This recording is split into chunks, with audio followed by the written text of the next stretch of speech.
మీ ఏం IT AI job అయితే join next it challenge.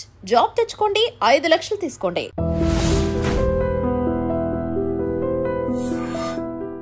మీరు మీ టీవీ స్టూడియోలో కొన్ని ఫ్యామిలీ సెటిల్ చేస్తుంటారు. వాళ్ళు అక్కడ వరకే ఉంటారా? నిజంగా బయట కూడా మీరు ఇచ్చిన దీనికి ఫాలో అవుతుంటారా? సార్ మేము చేసిన 500 ఎపిసోడ్స్లో నాకు తెలిసి నా నెంబర్ ఎప్పుడు కూడా యూట్యూబ్ ఛానల్స్లో కానీ ప్రతి చోట డిస్ప్లే ఉంటుంది.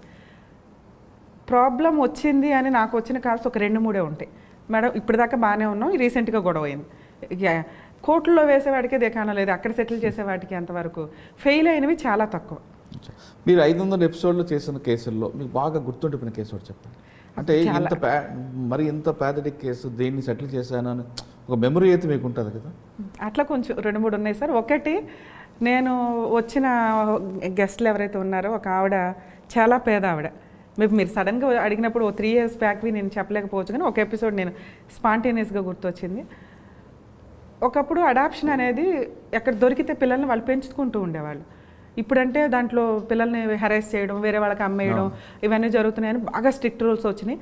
మనం ఎవరినైనా అడాప్ట్ చేసుకోవాలంటే కారా దగ్గరికి వెళ్ళి మాత్రమే అప్లై చేసుకోవాలి, రూల్ ప్రకారం తెచ్చుకోవాల్సిందే. అదో పెద్ద స్ట్రిక్ట్ రూల్స్. అడాప్ట్ చేసుకోవడానికి ఈ రోజున కొన్ని లక్షల మంది ఉన్నారు, కానీ అడాప్షన్ ఇవ్వడానికి గవర్నమెంట్ రెడీగా ఆ స్ట్రిక్ట్ రూల్స్కి కాస్త ఇది అవుతుంది. ఆ వచ్చిన ఎపిసోడ్లో ఏంటంటే వాళ్ళకి ఒక బాబు దొరికాడు చెత్తకుండి దగ్గర. ఇక ఆ బాబునే పెంచుకున్నారు వాళ్ళు. అతను ఈ రోజున 25-30 మేబీ అట్లా ఉన్నాడు. అతను వాళ్ళు సీనియర్ సిటిజన్లా ఉన్నారు. వాళ్ళంతా మేబీ తక్కువ పని చేస్తా, యాక్చువల్ పని ఎంత అని కాదు, వాళ్ళ వరకు వాళ్ళు ఇళ్లల్లో పని చేసుకునే అంత. అతను వాళ్ళు ఏదో ఉన్నంతలో ఏదో ఇల్లు కొనుక్కున్నారు. అతను ఎపిసోడ్కి వచ్చి మాట్లాడేది ఏంటంటే హక్కులు మాట్లాడుతున్నాడు. వీళ్ళు ఈ ప్రాపర్టీ కొన్నారు, ఈ ప్రాపర్టీ నాకు రిజిస్ట్రేషన్ చేయట్లేదు, ఇట్లా ఆస్తి గురించి వాళ్ళ మీద రెస్పాన్సిబిలిటీ తీసుకోకుండా వాళ్ళని డిమాండ్ చేసే పొజిషన్లో ఆ ఎపిసోడ్లో నాకు అరే భయ్ వాళ్ళు అసలు పెంచుకోకపోతే నువ్వు ఎక్కడుండేవాడివి. నేను ఆవిడకి వెళ్ళి కాళ్ళు దండం పెట్టాను. అది అసలు ఎక్కడన్నా హానెస్టీ కనిపిస్తే నేను అసలు తట్టుకోలేనండి. ఎవ్వరో ఆవిడ అసలు ఆవిడకి దండం పెట్టి వాడికి ఇచ్చాను చూడండి. ఇన్ కేసు వాళ్ళు పెంచుకోకపోతే నీ పొజిషన్ ఏంటి? ఎవరు పెంచుకోరు, అక్కడే వదిలేసేవాళ్ళు, లేకపోతే అనాథాశ్రమాల్లో ఉండాలి. కనీసం వాళ్ళు చదివిస్తానంటే చదువుకోవట్లా సరిగ్గా. ఒక రౌడీ అలవాట్లు అనమాట. అన్ని టీవీ షోకి అయితే నీట్గానే వచ్చాడు, కానీ ఆ అలవాట్లు అట్లా ఉన్నాయి. సో అదొక ఎపిసోడ్ అండి. నిజంగా పెంచుకోకపోతే వాళ్ళ లైఫ్ ఎలా ఉండేది. అది ఎక్స్ప్లెయిన్ చేయగానే వాళ్ళ మార్పు వచ్చిందా? అతనికి అంటే చెప్పేవాళ్ళని బట్టి ఉంటుంది సార్. నేను కొంచెం గట్టిగానే ర్యాష్గా రియాక్ట్ అయ్యా. వీళ్ళ వాల్యూ తెలియచేయగలిగాను, నెక్స్ట్ లా తెలియచేయగలిగా. వాల్యూ తెలిసిద్దా లేదా అతనికి అనవసరం, నేను చెప్పాలి కాబట్టి చెప్పాను. లా వల్ల అతనికి ఏ రైట్స్ లేవు. వీళ్ళు అడాప్టెడ్, లీగల్గా అడాప్ట్ చేసుకున్నారు, 30 years నుంచి నువ్వు ఉంటున్నావు, ఓకే. తలుచుకుంటే వాళ్ళు నీ మీద మెయింటెనెన్స్ కేసు వేయగలరు తప్ప వాళ్ళ కష్టార్జితాన్ని పంచమనే హక్కు కొడుగ్గా నీకు లేదు. వాళ్ళ తదనంతరం నీకు వస్తే వస్తుంది. ఇప్పుడు పంచండి, ఇది ఉంటేనే నాకు పెళ్ళి అవుద్ది. అరే నేను పెంచి పెద్దవాళ్ళని చేస్తారు, అదే ఎక్కువ. నువ్వు కష్టపడి మంచి క్యారెక్టర్తో ఉంటే వచ్చే సంబంధాలు వస్తాయి. వీళ్ళు ఇల్లు ఇచ్చేస్తేనే సంబంధం అవుతుంది అనేది రాంగ్. కాబట్టి లీగాలిటీ తెలియజేసి కొంచెం తిట్టే పంపించినట్లు లెక్క. తర్వాత కౌన్సిలింగ్ కూడా ఇచ్చామండి అతనికి. ఇంక నుంచి బాగా చూసుకోమని వాళ్ళని. ఇక వీళ్ళు కూడా అంత ఎఫెక్షన్. అంటే లా ఎప్పుడైతే లేదని తెలుస్తుందో జైలుకి పంపిస్తాంగా, మామూలుగా ఊరుకోగా మనం మాట్లాడేది పంపిస్తామా లేదనే తర్వాత కానీ అక్కడ మేము వరకు రియాక్ట్ అయ్యేది అలా ఉంటుంది. కాబట్టి ఇక్కడ నుంచి బాగా చూసుకుంటానండి అది ఇది అన్నారు. మేబీ ఇప్పుడు ఎట్లా ఉన్నారు మనకు తెలియదు, కానీ అక్కడి వరకు వాళ్ళంతా హ్యాపీ. వెళ్ళేటప్పుడు కలిసి వెళ్ళారు, అది అంత బాగా అనిపించింది. ఇది కాకుండా ఫ్యామిలీ మ్యాటర్స్ చెప్పండి సార్. ఫ్యామిలీ మ్యాటర్స్ విషయానికి వచ్చేసరికి ఒక అమ్మాయి బెంగళూరు నుంచో ఎక్కడి నుంచో వచ్చారు. వాళ్ళు ఫాదరు అటెంప్ట్ టు రేప్ అనే కేసు ఒకటి కంప్లైంట్ ఎలిగేషన్ ఇచ్చింది.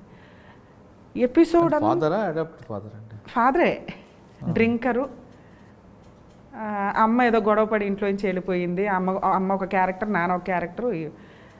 అసలు ఎపిసోడ్ అంతా ఒక సైడ్ నడుస్తుందండి. అందరూ అయ్యో అయ్యో అయ్యో ఎట్లా కూడా ఉంటుందా. నిజమే. ఎందుకంటే సెక్సువల్ అబ్యూజ్ అనేది ప్రతి 3 లేడీస్లో ఒక లేడీ ఫేస్ చేస్తూనే ఉంటుంది.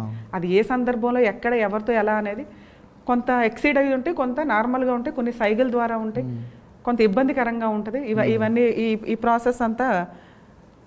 సో అక్కడికి వచ్చేసరికి వాళ్ళ కేసుకి అతను డ్రింక్ చేసి వచ్చారు, చికెన్ కర్రీ వండమన్నాడు. ఆ అమ్మాయి వండుతుంది, వెనక నుంచి వచ్చి పట్టుకున్నాడండి. ఇట్లా ఆ అమ్మాయి ఎలిగేషన్స్.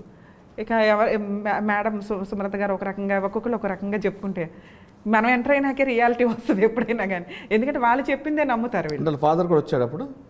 వచ్చారు సార్. తీసుకో ఎలా వచ్చాడండి ఆయన? అంటే ఎలిగేషనే అది కదా, అక్కడ కంప్లైంట్ నడుస్తుంది, ఇక్కడ సెటిల్ అయితే కేసు విత్డ్రా అవుతుంది కదా, రియాలిటీ ఏంటి అనేది. కాకపోతే ఈ అమ్మాయి పెట్టిన కంప్లైంట్ స్టేజ్లోనే ఉంది, ఇంకా ఎఫ్ఐఆర్ అవ్వాలి. సో ఈవిడికి క్లారిటీ వస్తే ఫాల్స్ కేసు ఫైల్ అవ్వకుండా ఉంటుంది కదా. సో నేను ఎంటర్ అయిన తర్వాత ఆ అమ్మాయిని అడిగే క్వశ్చన్స్కి క్లారిటీ అనమాట. ఎట్లా ఉన్నాడు ఆయన అంటే ఫుల్ డ్రింక్లో ఉన్నాడు అని. ఆ డ్రింక్లో ఉన్న వ్యక్తి ఈవిడ చెప్తున్న ఎలిగేషన్స్ జరగవు. డోర్ ఓపెన్ ఉంది, ఒక డాడీ ఆ రకమైన చర్య చేస్తుంటే ఎక్కడ పట్టుకోకూడని పట్టుకుంటే పరిగెత్తుకుని బయటకు వచ్చేయచ్చు. నువ్వు డోర్ ఎందుకు తీయలేదంటే ఆయన గట్టిగా పట్టేసుకున్నాడు అందుకే తీయలే. ఎంతసేపు 1 అవర్ పట్టుకునే ఉండరుగా. సో పారిపోవడానికి అవకాశం ఉంది. పైగా వాళ్ళ ఇళ్ళన్నీ దగ్గర ఫొటోస్ కూడా తీసుకొచ్చింది తను. ఆ ఫొటోస్ చూసినప్పుడు చాలా పక్కన ఆ పక్కింటోళ్ళు వంట చేసుకుంటూ ఎదురింటోళ్ళు వంట చేసుకుంటూ ఎదురుగానే కనిపిస్తున్నారు. ఆ అమ్మాయి కిటికీలోంచి మాట్లాడినా వంట చేస్తూ ఉండగా పట్టుకున్నాడనో ఏదో ఎలిగేషన్ అన్నట్టు. ఇమీడియట్గా రియాక్ట్ అయ్యి ఏదన్నా ఇవ్వచ్చు. తర్వాత 1 వీక్ తర్వాత వెళ్ళింది పోలీస్ స్టేషన్కి. వాళ్ళ అమ్మకి చెప్పినా వచ్చి గోప పగల కొడుతుంది వాళ్ళ నాన్న. సో ఇవన్నీ కూడా కొంచెం ఫాల్స్గాను రియల్గా జరగవు. ఎందుకు వేశారు అంటే వాళ్ళ అమ్మ ఈవిడ ఆల్రెడీ వేరే లవర్ తోటి వెళ్ళిపోవాల్సిన పొజిషన్ ఈయన అబ్జెక్ట్ చేస్తున్నాడు. ఇక ఉన్న అబ్జెక్షన్కి వాళ్ళిద్దరూ వెళ్ళిపోవాలి కాబట్టి ఈయన్ని వదిలించుకోవడానికి ఉన్న ఆయుధం ఫాల్స్ కేసు ఫైల్ చేయడం ఆయన మీద. ఎందుకంటే భార్య మీద ఎలిగేషన్స్ తోటి ఆ భార్య ఈయన మీద కేసులు వేయడానికి ఉండదు. ఆవిడ ఆల్రెడీ వెళ్ళిపోతుంది కదా ఏ రోజుకి ఆ రోజు. ఇక ఈ పిల్ల తప్పించుకోవాలంటే ఈయన కంట్రోల్ పెడుతున్నాడు కూతుర్ని. ఈ ఫాల్స్ కేసు అన్నట్లు అది కొంచెం అమ్మాయికి కాస్త గట్టిగా చెప్పే పంపించాం ఆ రోజు. ఆయన పాప నేర్చుకుంటే అది వెళ్ళాడు కానీ పరువు అయితే పోయింది కానీ అట్లా. కొన్ని సందర్భాలు అలా ఉంటాయి. పెట్టింది కదా.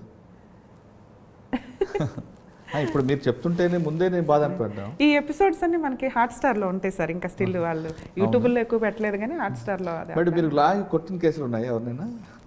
అస్సలు సార్ నేను చాలా డిగ్నిటీ ప్రాక్టీస్. కొట్టడం ఏంటి సార్? అంటే ఇటువంటి కోపం వచ్చినప్పుడు టీవీ షోలోనా? అస్సలు ఎప్పుడు కొట్టలేదు సార్. అంటే నా వాయిస్ సరిపోతుంది వాళ్ళకి. సుమలత గారు ఉన్నంత వరకు సేఫ్గా కూర్చుంటారు. రమ్య గారు వస్తారు అన్న దగ్గర నుంచి వీళ్ళలో షివరింగ్ స్టార్ట్ అవుతుంది. ఎందుకంటే ఉన్నట్లు నిజాయితీని చీల్చి చెండాడుతూ ఉంటాను అక్కడ. ఎందుకంటే మాట్లాడే క్వశ్చన్స్లో క్లారిటీ వచ్చేస్తుంది, వాళ్ళు అబద్ధాలు చెప్తున్నారా వచ్చి నిజం చెప్తున్నారా అని.